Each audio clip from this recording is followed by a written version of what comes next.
अगर आपको लगता है कि ये करतूत सारा करने से छात्र रुक जाएंगे तो छात्र रुकने वाले नहीं हैं। ये गांधी मैदान है, पटना की धरती है। सन 1974 की क्रांति जो है केंद्र की सत्ता को उखाड़ फेंकी थी, जिसको आयरन लेडी कहा जाता था, जानते हैं ना आप लोग। तो ये कौन किस छात्रों पर लाठियाँ, जेल और FIR और अपने बच्चों को मंत्रालय, ससुर बेवकूफ़ समझे हो, गधा समझे हो, पढ़ लिख के आए हुए हैं। आप लोग की तरह अनपढ़ नहीं वाले नहीं साहब, हम लोग दशरथ मांझी को पढ़ने वाले हैं। दशरथ मांझी ने अपने मोहब्बत के लिए पहाड़ तोड़ दिया था और हम अपने हक अधिकार के लिए इनका गुरूर नहीं तोड़ेंगे, चूर चूर कर देंगे। कह रहे TRE 4 में PT और मेंस लागू कर देंगे। इनके करियर पर राजनीतिक ग्रहण लगा देंगे हम लोग, क्या समझे हैं आप। इतना याद रखिएगा, PT और मेंस की बात करेंगे ना, याद रखिएगा अमन कुमार यादव आपको बताता है साहब, राजनीतिक ग्रहण लगा देंगे। इस तरीके से कल आप सबको डिटेन किया गया था पुलिस के द्वारा, इसको कैसे देखते हैं और क्या कहते हैं? देखिए, दुर्भाग्यपूर्ण है। ये देश संविधान से चलेगा, लोकतंत्र से चलेगा या लाठी तंत्र से चलेगा। जिस माननीय सम्राट चौधरी CM साहब को इसी शिक्षक बहाली के लिए एक बार लाठी वो स्वयं खाए हैं, तो वो छाती पीट रहे थे ऐसे ऐसे कि हमें विपक्ष के द्वारा लाठी मरवाया गया। तब आपको दर्द हो रहा था। आज छात्रों का आप सर फड़वा रहे हैं, डिटेन करके थाना में 12-12 घंटे बैठवा रहे हैं, घसीट रहे हैं, माँ बहन की गालियाँ दिलवा रहे हैं, जेल में भेज रहे हैं, FIR कर रहे। क्यों? हम आप ही के बच्चे हैं साहब, हमने आपको वोट दिया और उस वोट के ताकत से आप आज सत्ता में बैठे हुए हैं। अगर आपको लगता है कि ये करतूत सारा करने से छात्र रुक जाएंगे तो छात्र रुकने वाले नहीं हैं। ये गांधी मैदान है, पटना की धरती है। सन 1974 की क्रांति जो है केंद्र की सत्ता को उखाड़ फेंकी थी, जिसको आयरन लेडी कहा जाता था, जानते हैं ना आप लोग। तो ये कौन किस खेत की मूली है? मैं सिर्फ माननीय सम्राट चौधरी का इज्जत करते हुए मैं ये कहता हूँ कि ये शौकनी चौधरी जी के पुत्र हैं। मैं दीपक प्रकाश जी का इज्जत करते हुए मैं कहता हूँ ये जो है उपेंद्र कुशवाहा जी के पुत्र हैं। मैं संतोष मांझी जी के सम्मान करते हुए कहता हूँ कि ये जो है मांझी जी के पुत्र हैं। और मैं माननीय नीतीश कुमार सर्वे सर्वा राजा आदमी को मैं कहना चाहता हूँ कि ये जो है निशान जी उनके पुत्र हैं। और उसके बावजूद ये लोग क्या कर रहे हैं? बिहार के सड़कों पर बिहार के छात्रों पर लाठियाँ, जेल और FIR और अपने बच्चों को मंत्रालय, ससुर बेवकूफ़ समझे हो, गधा समझे हो, पढ़ लिख के आए हुए हैं। आप लोग की तरह अनपढ़ नहीं हैं, ठीक है। राजनीतिक कमेंट हमको नहीं करना है, लेकिन हम सिर्फ कहना चाहते हैं इतना जो भरास है, ये भरास उन दिनों से है जिस दिन आपने हमारा सर फोड़ा था, जिस दिन आपने हम पर FIR की थी, जेल भेजा था।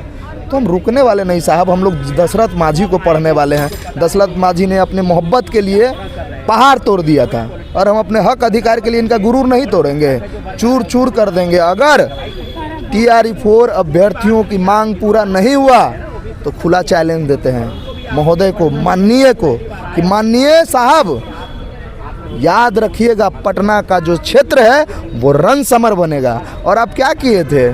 कॉलेजवा का गेट बंद कर दिए थे, जहाँ पर डिबेट एंड डिस्कस का कल्चर है, जो वहाँ पर डिबेट डिस्कशन का कल्चर है पटना यूनिवर्सिटी में, और इसीलिए हम लोग वहाँ पहुँचे थे। लेकिन आपने गेट बंद करवा दिया था। बहाना क्या दिए थे कि एग्ज़ाम चल रहा है, तो एग्ज़ाम चल रहा है तो प्रॉक्टर का मैसेज कहाँ है? क्या प्रॉक्टर ने आपसे बात की? मीडिया में बात आता कि ये लोग परेशान कर रहे हैं। क्या कुलपति से बात हुआ? क्या वाइस चांसलर से बात हुआ? प्रशासनिक अधिकारी से बात हुआ? नहीं, एक बहाना था। तो हम बता देना चाहते हैं, पुलिस प्रशासन, पुलिस से तो हमारी कोई लड़ाई नहीं है। उनको प्रशासन में बैठे लोग, शासन में बैठे लोग जैसा आग्रह करते हैं वैसा वो करते हैं।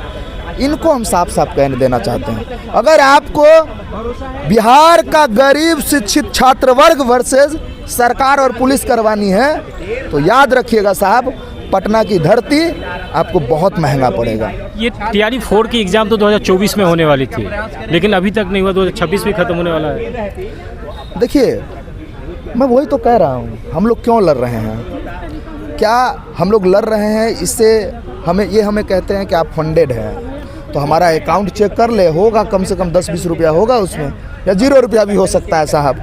अपना छोटा मोटा कोचिंग चला के आजीविका का पालन करता हूँ, पढ़ाई लिखाई करता हूँ, यहाँ रहता हूँ, नौकरी की तैयारी भी करता हूँ, BPSC में रिजल्ट भी हुआ है, पढ़ा लिखा हूँ, अनपढ़ तो नहीं हूँ साहब। ये इतना ज़्यादा छात्रों के साथ जो है 2 साल, आप मान लीजिए आप जॉब कर रहे हैं, 2 साल तक अगर आपको सैलरी ना मिले, क्या आप सर्वाइव कर पाएंगे? जो छात्र B.Ed का इंट्रांस पास किया, माँ बाप से 2 लाख 2.5 लाख रुपए लेके B.Ed का जो है नाम एडमिशन करवाया, उसके बाद B.Ed का एग्ज़ाम दिया, C-State दिया, A-State दिया, उसके बाद आपकी वैकेंसियों के लिए आप उसके बाद ये कह रहे हैं टीआरई 4 में पीटी और मेंस लागू कर देंगे। इनके करियर पर राजनीतिक ग्रहण लगा देंगे हम लोग, क्या समझे हैं आप? इतना याद रखिएगा, पीटी और मेंस की बात करेंगे ना, याद रखिएगा अमन कुमार यादव आपको बताता है साहब, राजनीतिक ग्रहण लगा देंगे इनके करियर पर।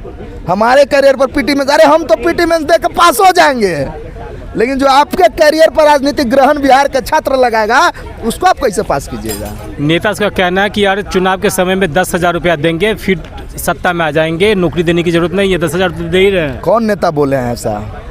अपने गुरु ने देख रहे हैं। अगर जो नेता बोले हैं, मैं तो नहीं जानता कि कौन नेता बोले हैं, लेकिन जो बोले हैं वो अपना मौसा जी के घर में से लाए हैं। मैं पॉलिटिकल मुद्दों पे नहीं जाना चाहता हूँ, मैं छात्र हूँ, छात्र के बात पे ही रहूँगा।